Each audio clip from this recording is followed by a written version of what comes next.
Dawnbringer, Book 3, Chapter 2, Symbelyia.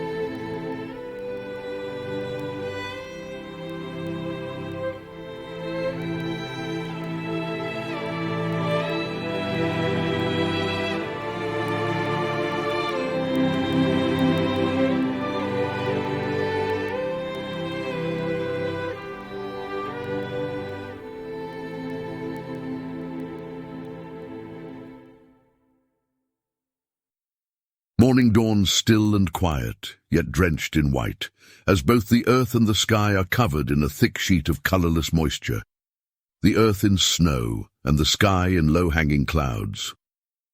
Were the sun not veiled by the clouds, the morning would be blindingly bright, reflecting off the snow in brilliant rays. But instead, it is dull, almost calm, in a kind of pale half-light, as if the pallor of the snow below is illuminating the landscape in equal measure as is the sun and the sky above. All of this makes the hint of rosy hue that surrounds the shadowed sun like a halo even more serene, as if a gentle gaze cast through a veil that covers the face of a bride on her wedding day.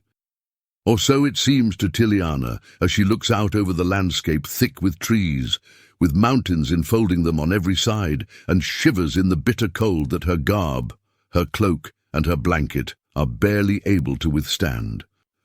She recalls her own wedding day and the veil that she wore, and the song of celebration that followed upon the ceremony and preceded the solitude shared by bridegroom and bride. Unlike the extravagance of other cultures, the weddings of Telmerian are more like her landscape. Sober and solemn, yet joyful and full of rugged beauty, like a festival garden, long lost, is nonetheless recalled and celebrated in the austerity of a nation of cold lands and warm hearths, of hard lives yet full of gladness, even as they are marked by pain.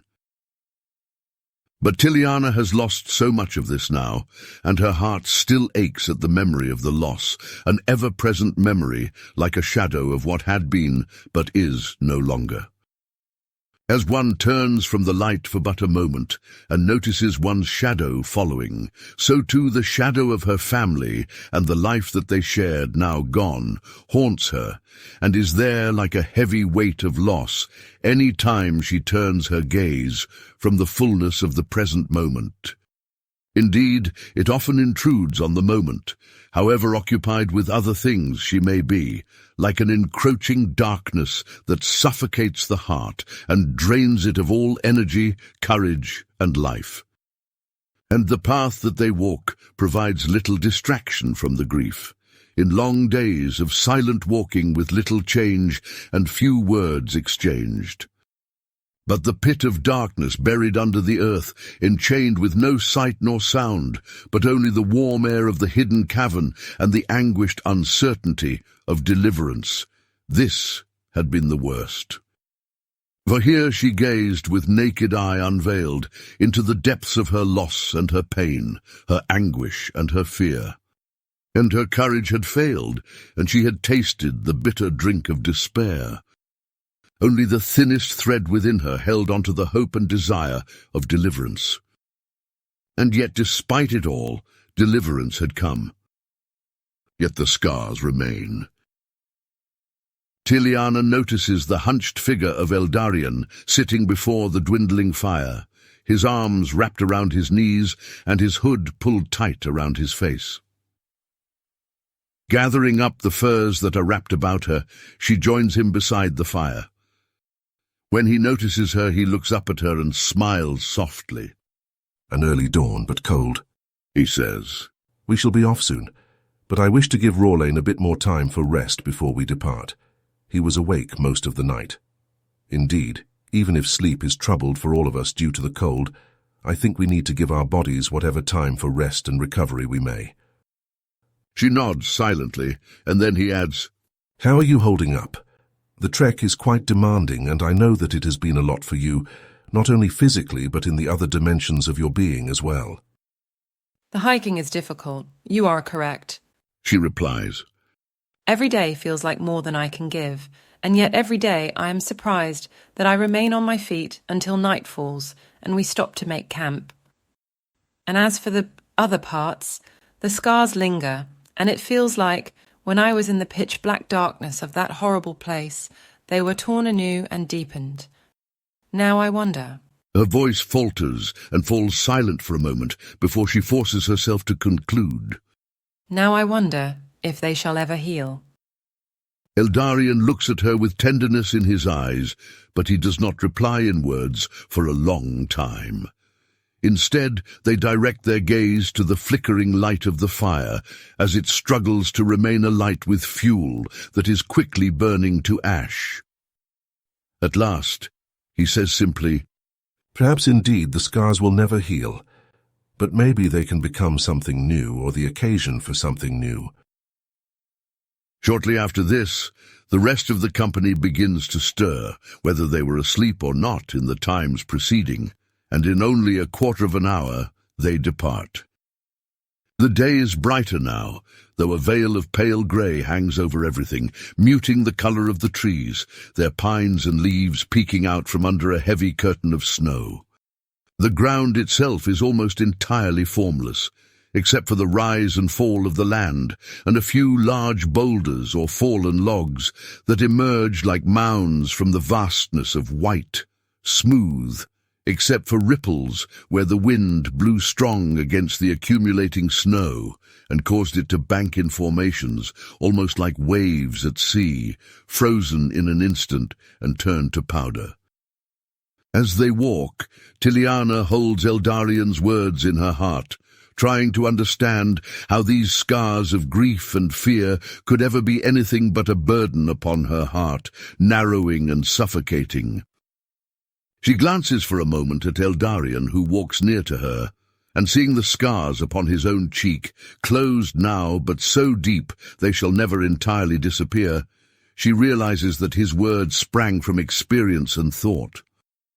They were not words of empty consolation or a dismissal of her pain and struggle. They were words that came from the deep space of his own pained solitude, a fruit of the weight that he himself bears, though he conceals it in silence and in gentleness. Or perhaps, she thinks to herself, his silence and his gentleness reveal this inner pain of his heart most deeply and appropriately, though in a way of which she has been unaware until this moment. Eldarion, she says suddenly without a thought, and is immediately surprised at herself. Yes, Tiliana. He asks, turning to look at her as they walk. I just want you to know that you do not need to walk your path alone. She continues. I know that there is much that you cannot share with me, perhaps with any of us. Or at least, how can I say it? We won't necessarily understand it fully, but please don't be afraid to share anyway. None should carry their pains and sorrows, their hopes and aspirations alone. I think that, maybe, the gods like to console us not only in the hidden solitude of our hearts, but also through the companionship that we have with one another. Eldarion smiles softly and nods his head. Then he says, I agree with you, Tiliana, and thank you. The temperature rises but little during the day, and they walk continuously almost as much to stay warm as to make progress in their journey, though by evening it feels that they have not done much of either. The spirits of all in the company are burdened when darkness begins to fall, exhausted by the difficulty of trekking in the thick snow and worn down by the continual cold. In addition to this, with the reclining of the sun in the cradle of the western mountains, a swift wind begins to blow from the north, bitingly cold and yet not as strong as the wind of the previous day.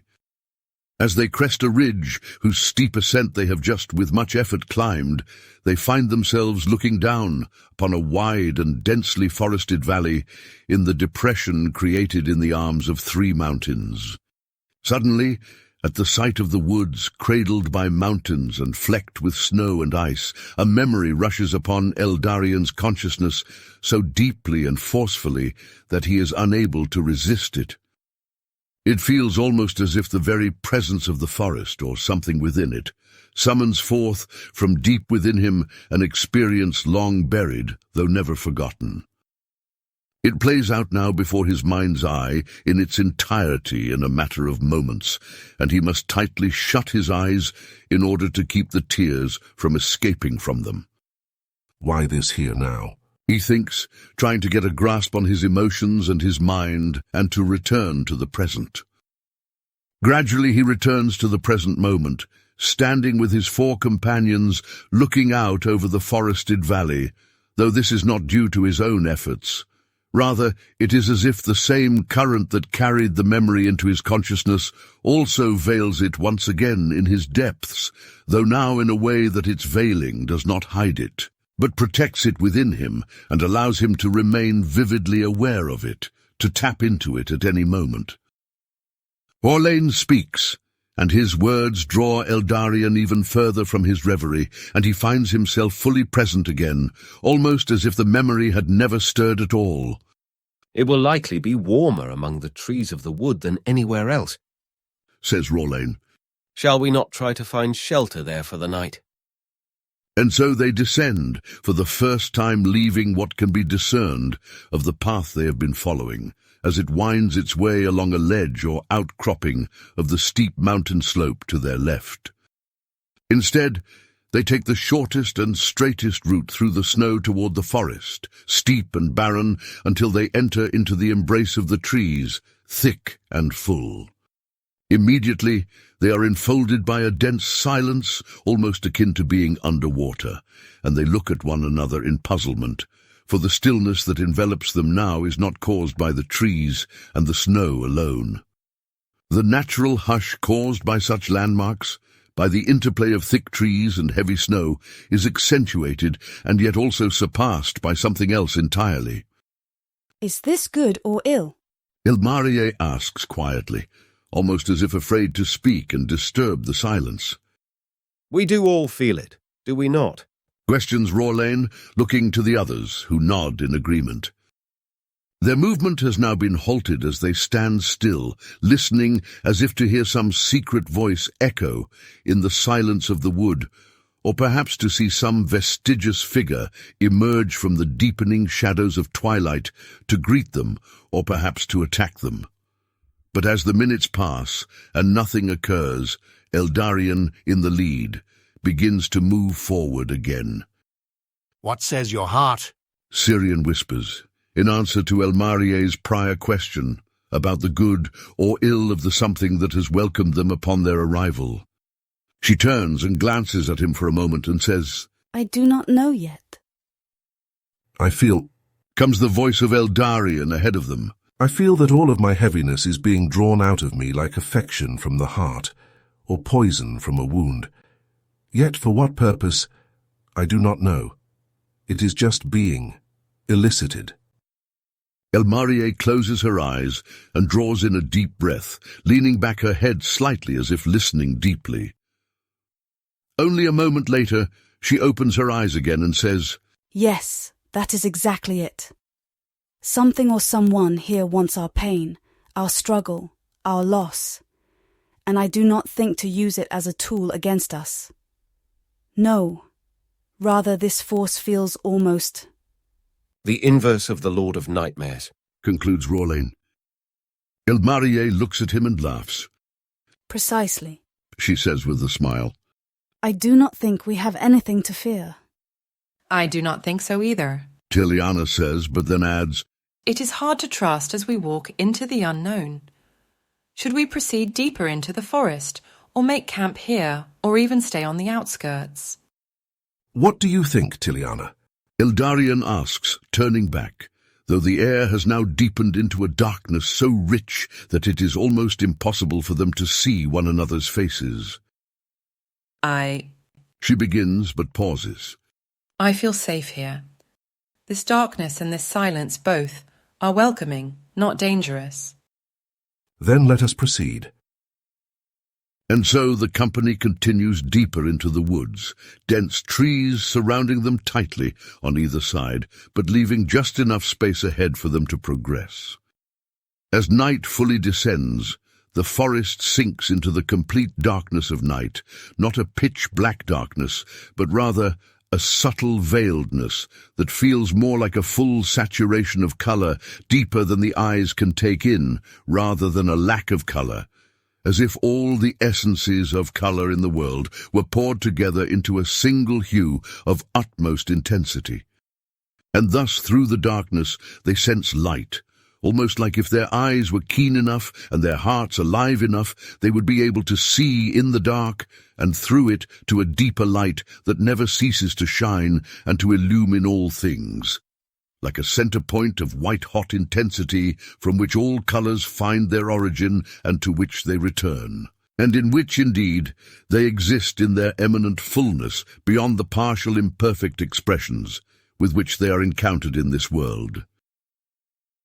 After about 10 minutes, they come into a clearing into which the light of the full moon shines bright, reflecting off of the snow and illumining the trunks and branches of the trees in a vivid light. Here they stop and begin to set up camp, still held by the all-pervading silence and by a stillness so deep that the slightest rustle in the canopy of the trees draws their attention. But whatever breeze blows across the mountainous valley does not reach into the woods, and the clearing slumbers, cradled in the quietude of the trees, inviting those who dwell in its midst into repose as well. Before they have finished preparing for sleep, and as Eldarion and Rawlane gather logs and branches for a fire, something else happens. From within the trees, emerging from knotted holes or cracks in bark and wood, appear tiny little creatures. They look to be moths, whose wings and bodies glow in the light of the moon. This glowing is not a reflection, like moonlight on water or firelight upon glass, but a true luminosity coming from within. The creatures emit light themselves, each like a little glowing spark of light, with a pale and yet welcoming radiance. The moths soon fill the air all around them, in the hundreds, darting among the trees and circling about in the clearing, many rising up high into the canopy of trees, as if seeking to join their light with the light of the moon, or to sing back to the moon the same light which they once received from it. Tiny sparks seeking to immerse themselves again in the burning furnace of nocturnal radiance. Syrian sighs in awe and whispers something so softly that they can hardly hear him. Symbelyia. What was that? Ilmarie asks him as she looks around at the moths that encircle her and dance about her body as if seeking to enfold her in light. Do you know what these are? Yes. He replies. Sorry I spoke so softly. I was just so taken. These are called Symbelyia, moon moths. But until now I did not know if they were real or just a legend. They are. Gilliana begins, holding her arms out and watching in wonder as a few moths land upon them, their wings folding and unfolding slowly. They are warm. They come out only during a full moon. Syrian explains. Or so it is said. Our circumstances seem to lend credence to that. They once filled the forests of Telmerion with their light, and festivals were held at each full moon across the continent. But little by little, due to encroaching darkness, they retreated into uninhabited places where they went into hiding or, we thought perhaps, disappeared entirely. He laughs softly. But here they are. Hildari, Says Ilmarie. What did you say? Eldarion asks, turning to her, and he sees her face illumined by the light of the Symbelyia that dance around her. her eyes twinkling in their glow. I don't know. What do you mean that you don't know? I don't know what it means or where it came from. Explains Elmarie. While I looked at them, the word came spontaneously to me. Perhaps some forgotten memory.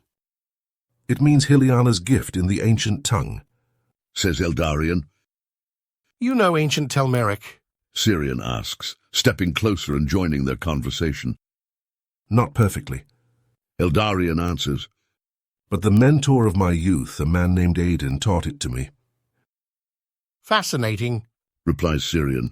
And from whence did this Aiden learn ancient Telmeric? I do not know. Says Eldarion. He never told me.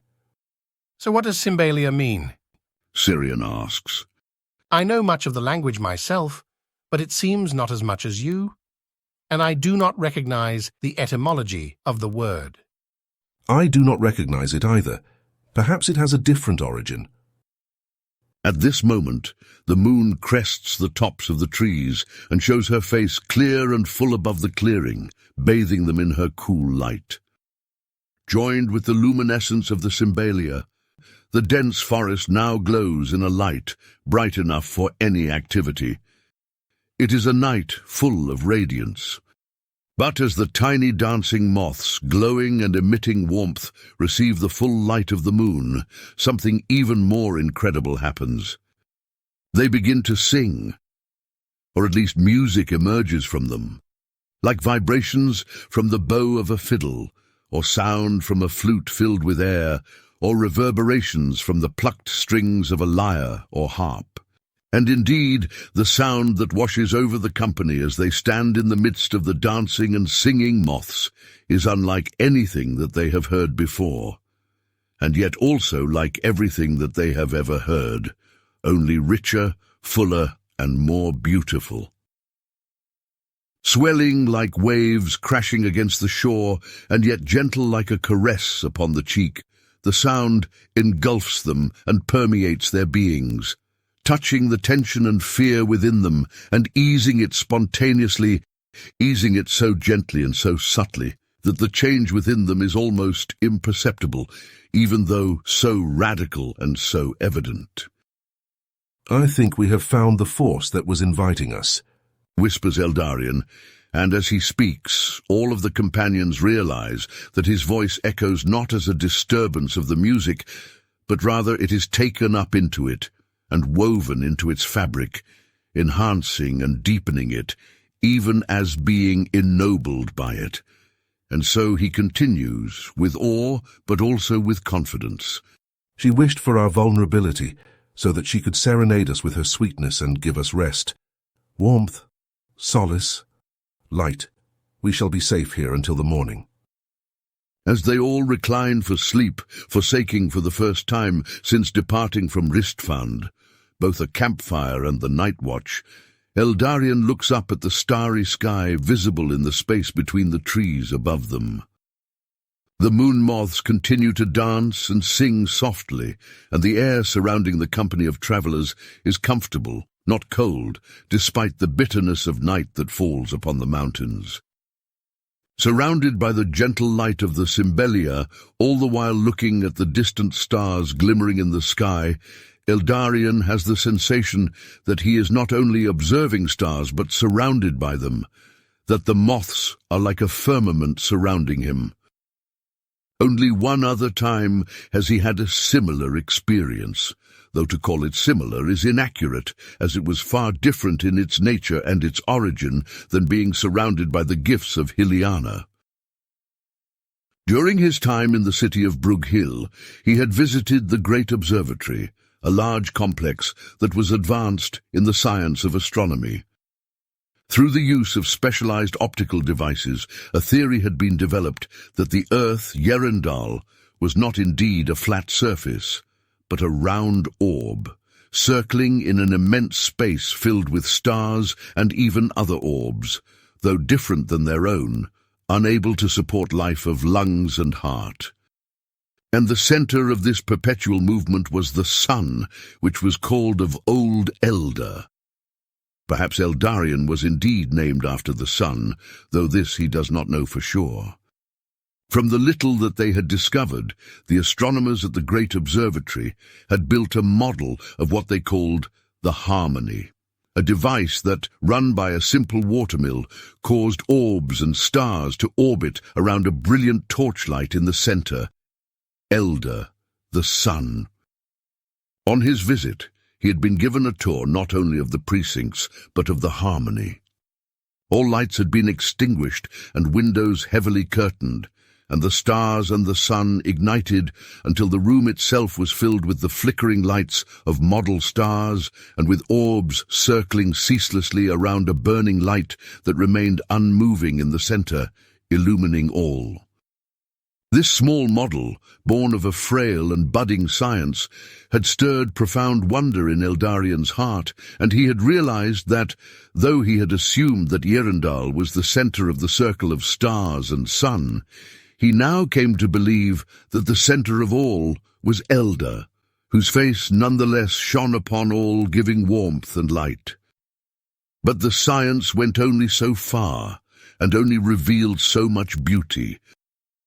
The living lights that now surround him and dance with another light reveal a deeper truth, which the material image only reflects and seeks to unveil in the little way that it may. For the entirety of the visible universe is modeled on the invisible reality, though without encompassing it all, or being able to be the sole criterion of its truth. No, the judgment passes in the opposite direction. Though the visible world, judged with the eyes, ears, and other senses, and discerned with the tools of science and art, is true and discoverable in its own right, radiant with meaning, its truest significance and profoundest truth is discovered not with this alone, but with the hidden eyes and ears of the heart, attuned to spiritual reality, from which all has been born, and to which it remains always indebted for its very being. And the Symbelyia that surround Eldarion now seem almost like a meeting place between that invisible world and this visible world, two worlds and yet only one, the visible contained within the invisible, and manifesting it, like a city contained in a nation or a house in a city, or better, as a child in the womb of a mother or affection in the heart of a man. The light with which the Symbelyia glow is somehow unearthly from beyond, just as, Eldarion realizes, is the light that bursts forth from the Lightbringer and from his own hands. Hyliana's gift, and something that he can channel not by his own power or authority, but only as a vessel whose poverty and openness of heart allows something so far beyond him to pour through. And this mysterious light is consoling, welcoming, almost as if it is cherishing him and his companions, or as if someone is cherishing them through it, giving them solace and security in the midst of the vulnerability and anguish of their journey and their struggle with the forces of darkness. And now, this experience of being enfolded in light gives way to another memory, the same that had stirred in him but a couple hours earlier when he had first laid his eyes on the forest, cradled between the mountains. And now he allows it to come, though it pains his heart still, for he feels held enough to endure it, to let it come to the light, to enter into the orbit of the dance of all things around the one light, and there to find healing. He stands in another forest, dense and full, as the evening twilight quickly darkens into night. But this is not a forest of serenity and peace, but of war and bloodshed. Breathing heavily, he holds a sword limply in his right hand, though he allows the shield that he holds in his left to fall to the earth, and instead runs his hand across his brow, wiping away sweat, but more as if to wipe away the memory of the battle that now dwindles to a few remaining warriors. But the memory is too near, and the threat is too real. It is not possible to forget what is still present, for the now is always a companion, whether welcome or unwelcome. He wants to turn and to run away, to forget it all, to leave behind the pain and the death, the anguish and the loss. And yet his men still need him. If the clash of blades still echoes through the forest, this means that men still stand who can fight, and they need their captain. And so, with an effort gaining a grip on himself again, he picks up his shield and rushes toward the nearby sounds of battle, all the while trying to turn his gaze from the many bodies that lay strewn about him to the left and the right and under his very own feet. To his dismay, there are but a score of his own soldiers still standing, a handful of men ringed about by 3 or 4 times as many warriors of Tel Velfana. This is the last of his company, now pushed to utter destruction by the continuous guerrilla warfare in the beautiful woodlands that have now become a place of ceaseless torment and constant fear. Without a thought, he rushes into the fray, cutting his way to his men and joining them, and then raises his voice in the secret signs for flight.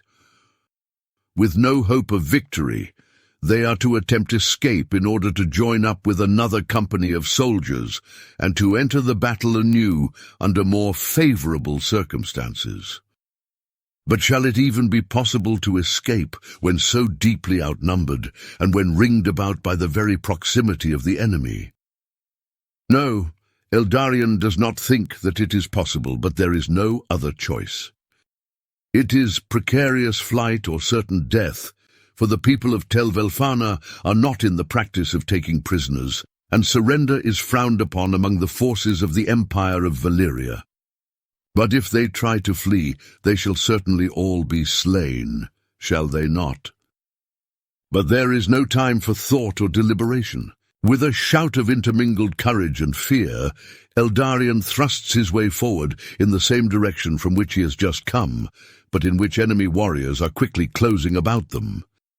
Pushing one man to the ground with his shield and burying his sword into the torso of another, Eldarion opens a space for his men to move, and together they press this small advantage.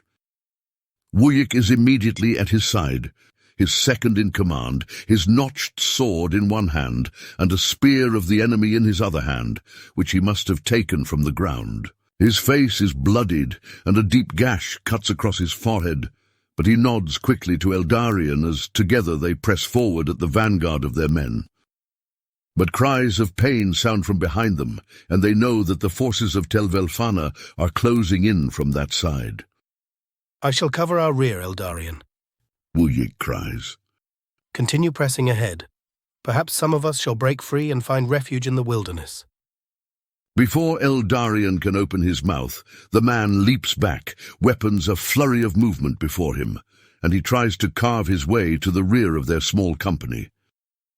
But he is unable to see whether Wujek even makes it to his intended place, as his attention is locked ahead where 4 men still stand between him and the open woods, where flight shall be a real, though slim, possibility. But should they really flee? Should they not rather try to stand and fight to the death? But why? For glory and honor, for the privilege of dying in valor rather than fleeing in cowardice? Is it really cowardice to try to safeguard one's life and the lives of the men entrusted to one's care, especially in a war of attrition whose only goal is political expansion and material gain? No, the most precious commodity in this war, and the one being trodden underfoot, is the life and well-being of innocent men forced to do unspeakable things in the name of an empire whose lust for power knows no bounds. Just as Eldarion breaks free of the last stranglehold and makes ready to lead his men into the forest, he turns and sees the remaining 4 of his men standing close to him, but 5 feet away, having followed him this far, yet held too tightly on either side by the warriors of Tel Velfana to follow him easily into the space he has created. They are occupied with deflecting the many blows directed at them and are unable to move. Quickly indeed, whatever opening Eldarion had cleared now vanishes as the enemy fighters close about his men. Even as he seeks to charge back into the fray to liberate them, he witnesses the last of his companions quickly hewn down by Telvelfanan blades. The weight of his loss and the profoundest sense of guilt and failure washes over him now, and it thrusts him to his knees. The desire to escape departs from him, and he wishes only now to die with his companions, to at last let go of the ceaseless and fruitless struggle for life in the face of unrelenting loss and destruction. And he receives what he wishes, with no pause for further deliberation, and no words exchanged between the slayer and the slain, as is the case in battle, as a mace collides with the side of his helmed head and sends all spiraling into blackness. But to his surprise, with intermingled relief and regret, he awakens later, in the pitch black of night, his head throbbing with pain, and his body weak beyond endurance.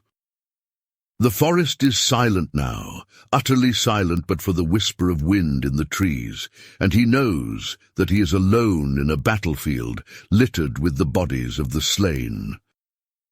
As he tries to rise, his body cries out in anguish and resists his attempts. Instead, he immediately sinks back to the earth, his back squelching in the grass, wet with his own blood, if not also with the blood of others. As he looks up through the trees, he is able to discern the barest hint of stars twinkling through their branches, though they feel infinitely far away and apathetic to his pain and loss, and the loss of all the men who have found their graves on the battlefield this day, or in the whole of this terrible and fruitless war. With the anguish of his heart colliding with the brokenness of his body, consciousness slips from him again, and he lets go, expecting death. This was only a few months before his departure from Tel Velfana and his return to Tel Merion, the loss of his entire company, whom he had expended himself for years trying to keep safe. Waking the next morning to the light of the sun, filtering in through the trees and casting long shadows across the forest floor, Eldarion had struggled to his feet and made his way back to the coastal city of Elsador. Here, after a short time of recovery, he was given lead of another company and sent back into the crucible of the forests of a nation which fought only to defend itself against a foreign aggressor, an aggressor whom Eldarion himself had become. With this, the memory fades, and Eldarion feels the pain, sorrow, and regret of it wash over him now as he lies on his back, staring up at the starry sky as the Symbelyia dance and shine around him. And as he does so, it is as if the lingering wounds that have not ceased to ache and bleed since those terrible years begin to close and to heal. As if the mysterious light that shines through these creatures, yet also beyond them, touches those places so long buried within him, and brings an answer that is too deep for words or expression, and offers not a solution but wholeness despite brokenness, or rather wholeness through brokenness, and beyond it